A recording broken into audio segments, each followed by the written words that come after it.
আমরা আবারও বসছি, প্রতি মাসে 1 তারিখে আমরা বসবো বলছি। আমরা একটা চক্র তৈরি করতে চাই, যাকে আবর্ত করে আমরা ঘুরতে চাই। আজকে যেমন আমরা ইসলাম হিসাবে, মুসলমান হিসাবে আমরা হজ করতে যাই বছরে একবার। সেখানে গিয়ে কি করি? আমরা কাবা শরীফকে 4-5 বার তোয়াফ করি। তোয়াফ করি কেন? অর্থাৎ আমরা সকল এলাকার মানুষ এখানে এসে কোনো একটা নির্দিষ্ট দিকে না ধাবিত হইয়া আমরা গোলা চক্রকারে ঘুরে আল্লাহর গুণ কীর্তন গায়ে আল্লাহ অস্তিত্বকে স্বীকার করে আমরা আবার ঘরে ফিরে আসি।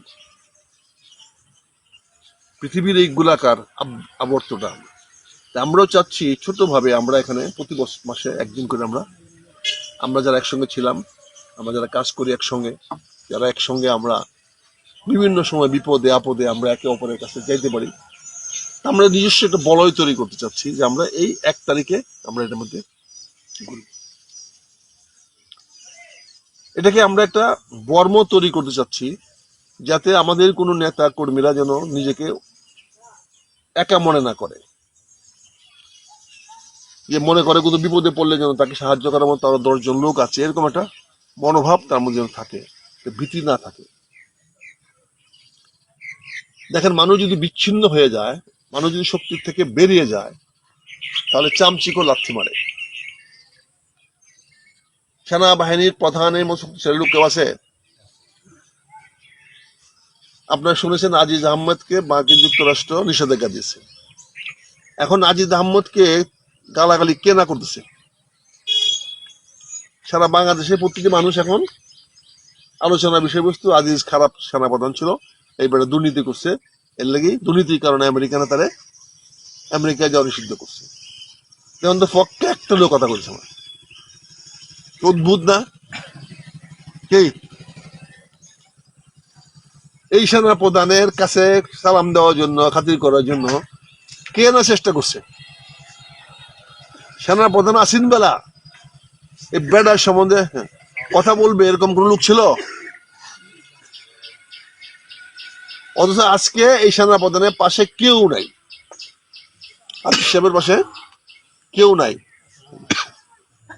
আজকে আজিজ কি কেন? এই বলটের মধ্যে ছিল, সে বলদ থেকে তাকে বের করে দিছে। আওয়ামী লীগের একটা নেতা কিন্তু এরকম দুর্দশা নাই। আওয়ামী লীগের নেতা দুর্দশা একবার ছিল, ওই যে ইয়ার আমাদের কাদের সিদ্দিকীর ভাই কিনা ছিল, লতিফ সিদ্দিকী, যখন মন্ত্রীর থেকে বাদ দিয়ে দিয়েছিল, তখন কেউ তার কাছে যাইতো না। অর্থাৎ বলয় থেকে বের করে দিলে কি হয়? যেমন আমি বিএনপিতে ছিলাম, বলয় ছিল, আমার শক্তি ছিল। আমি বিএনপি বলয়ের মধ্যে নাই, এখন শক্তি আছে আমার?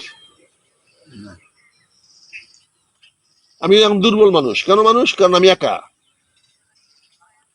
বলয় এমন শক্তিশালী জিনিস, আমাদেরকে বলয়টাকে ধরে রাখতে হবে, ছোট হোক বড় হোক। দেখেন, পুলিশের আইজিপি ছিল, এর নাম হলো বেনজির আহমেদ। আজকে বাংলাদেশের সবচেয়ে বড় চোর কে? এক নামে কে বলবে? এটা এখন একটা স্লোগান হয়ে গেছে গা। কি স্লোগান? বেনজিরের 600 বিঘা সম্পত্তি আছে, কি আছে না আছে? বাংলাদেশে একমাত্র বেনজিরের দোষ? বেনজির একমাত্র আইজিপি যার সম্পত্তি আছে, যার খ্যাত আছে, যার কোন আইজিপি সাহেবের নাই? সাবেক কোন আইজিপির নাই? কোন আইজিপির সম্পত্তি নাই? যে কোনো আইজিপি সম্পত্তি হিসাব নিলে দেখা যাবে নাই। কিন্তু এখন যেহেতু সরকার যে কোনো কারণে হোক তাকে কাছে টানতেছে না, ফলে এখন সে সম্পত্তির মধ্যে ফালাইয়া দেশ ছেড়ে ভেঙেছে। তাহলে এত সম্পদ করে, এত ব্যয় করে, 500-700 হাজার বিঘা জমি করে কি লাভ হইলো? এখন পলায় থাকতে হচ্ছে। এগুলো কেন হচ্ছে? এগুলা হচ্ছে যদি কোনো মানুষ তার ব্যক্তি কেন্দ্রিক কোনো কাজ করে, শুধু ব্যক্তি স্বার্থে কোনো কাজ করে, তাহলে সেই মানুষটার পরিণতি কখনোই ভালো হবে না। মানুষ যা কিছুই করুক তার করার উদ্দেশ্য থাকতে হবে, আমরা মুসলমান হিসেবে মনে করি যে আল্লাহর অনুগ্রহ পাওয়ার জন্য। আমরা ইসলামে বিশ্বাস করি কি আমি যা কিছু করতেছি কি জন্য করতেছি? আল্লাহ সন্তুষ্টির জন্য। তাহলে এই কাজে সফলতা ব্যর্থতা বলে কিছু নাই, আছে? আমরা যখনই কোনো কাজ করব এবং কাজ করতে বলবো যে আমি আল্লাহর সন্তুষ্টির জন্য কাজটা করতেছি, আমি ভালোর জন্য করতেছি, তাহলে আমার কাজ যেমন সবসময় মনে কোনো কষ্ট থাকবে না। এই জন্য যারা আল্লাহর সন্তুষ্টির জন্য কাজ করে, আল্লাহর সুখের জন্য, আল্লাহর জন্য কাজ করে, তাদের কাজের জন্য কোনোদিন পস্তাইতে হয় না, কাজের জন্য কোনোদিন পালায় থাকতে হয় না। একইভাবে যদি জনস্বার্থে মানুষ কাজ করে, জনগণের স্বার্থে কাজ করে, জনগণের কল্যাণে কাজ করে, তাহলে মানুষ ওই লোককে কিন্তু মূল্যায়ন করে। কাজে আপনি আমাকে যে কোনো কাজ আপনি করেন, আপনাকে মনে রাখতে হবে যে হয় আল্লাহর সন্তুষ্টির জন্য, আল্লাহ যেন আমাকে এটা গ্রহণ করে আমার কাজটা, এবং দ্বিতীয়ত যেন তাদের জনস্বার্থে হয়। আর ব্যক্তি স্বার্থে কোনো কাজ করলে সেই কাজ কখনো মূল্যায়িত হয় না। এটা সমাজের সময় দেখবেন যে ব্যক্তিগত যারা সম্পত্তি করে তাদেরকে কেউ ভালোভাবে দেখে না। আজকে বাংলাদেশের রাজনৈতিক অবস্থাটা কি? প্রতিটি রাজনৈতিক দলের লক্ষ্য হলো জনস্বার্থে কাজ করা। আজকে বাংলাদেশে অনেক রাজনৈতিক দল আছে, এখন ক্ষমতায় আছে যেহেতু বড় আওয়ামী লীগ, তারপরে বিএনপি, তারপরে জাতীয় পার্টি, তারপরে জামাত, তারপরে আরো অনেক। 1970 সনে বা তার আগে আওয়ামী লীগের একটা জয় জয়কার হয়েছে। সেই জয় জয়কারে কি ছিল? আওয়ামী লীগ বাংলাদেশের 6 দফা বাস্তবায়ন করতে চায়। 6 দফা বাস্তবায়ন করলে বাংলাদেশের পাটের দাম পাওয়া যাবে, দেশে উন্নয়ন হবে, পশ্চিম পাকিস্তান থেকে আলাদা হয়ে আস বা পশ্চিম পাকিস্তান থেকে আমাদের অর্থনৈতিক বৈষম্য দূর হবে। এই সমস্ত কারণে বাংলাদেশের সকল মানুষ আওয়ামী লীগের পক্ষে গিয়েছিল। আওয়ামী লীগের নেতাদের সঙ্গে অত্যাচার অনাচার করার পরে জনগণ আওয়ামী লীগের নেতাদের পক্ষে দাঁড়িয়েছে। দেশে মুক্তিযুদ্ধ হয়েছে, দেশ স্বাধীন হয়েছে, দেশ স্বাধীন হওয়ার পর নতুন সরকার হয়েছে। কেউ তো বলে না সরকারটা আমাকে বানাও, সবাই আওয়ামী লীগকে সরকার বানা দিচ্ছে। বঙ্গবন্ধুকে জেল থেকে নিয়ে আইসা সবাই বানিয়ে দিয়েছে। তারা জনস্বার্থে কাজ করছিল বলে মানুষের মধ্যে কোনো বিভেদ ছিল না। ধাপে ধাপে ধাপে ধাপে দেখেন কি হয়েছে। জিয়াউর রহমান ক্ষমতায় আসছে, জিয়াউর রহমান সেও জনগণের কল্যাণে কাজ করার চেষ্টা করছে। খাল কাটো, মানুষের উন্নয়ন করো, গ্রাম উন্নয়ন করো, বিভিন্ন ধরনের গ্রাম সরকার প্রতিষ্ঠা করছে, মানুষের কল্যাণে কাজ করছে, তাকে মানুষ মেনে নিয়েছে। কিন্তু একটা শ্রেণী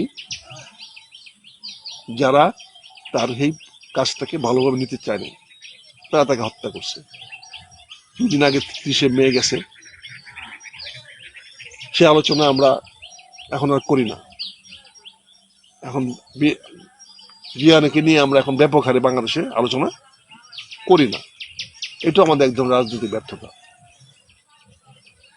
আজকে বাংলাদেশ শাসন ব্যবস্থা কি? আজকে প্রধানমন্ত্রী শেখ হাসিনার নেতৃত্বে একটা সরকার আছে।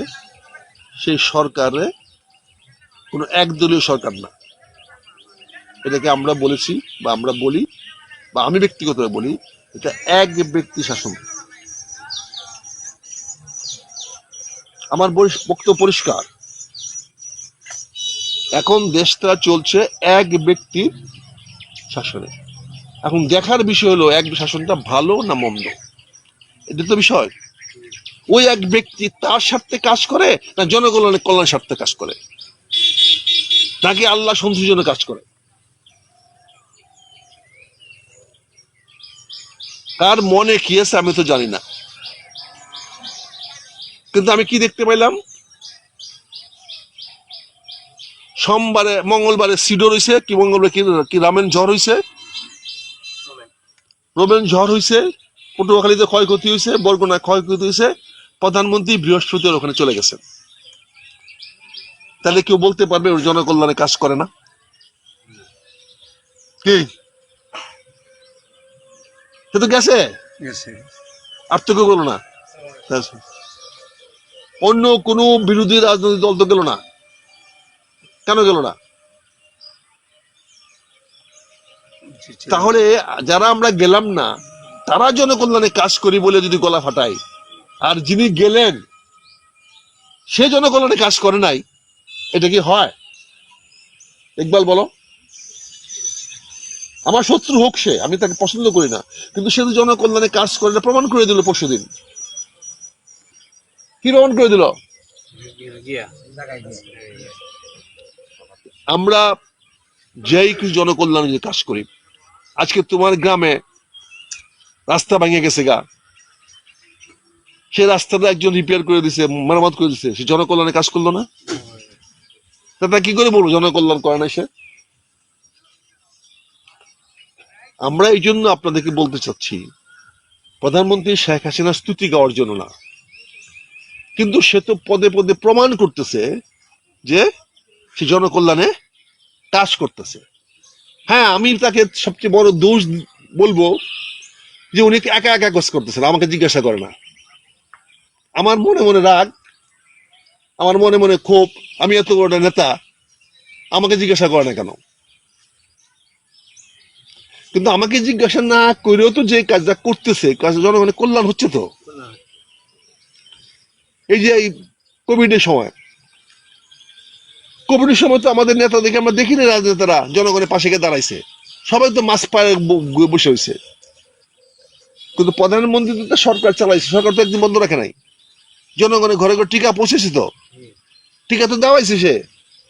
এমন কোন ব্যক্তি আছে যাকে টিকা সে দেয় নাই? তাহলে আমরা দেখতে পাচ্ছি প্রধানমন্ত্রী শেখ হাসিনা এককভাবে বা ব্যক্তিগতভাবে বা এক ব্যক্তি শাসন হইল, শাসনটা জনগণের জন্য ক্ষতিকর হচ্ছে না। কি সরকার, তোমার জমি কি রেজিস্ট্রি কম হয় এখন সাব রেজিস্ট্রি অফিসে? তাইলে গ্রামে গঞ্জে কি উন্নয়ন কাজ চলতেছে না? কি হালাল চলতেছে, চলতেছে। পাকা রাস্তা, ইট ভাঙ্গা রাস্তা, ইট দিয়ে বানাতেছে না, পাকা করতেছে না, কাজ তো হচ্ছে। স্কুল কলেজ স্কুল বন্ধ আছে,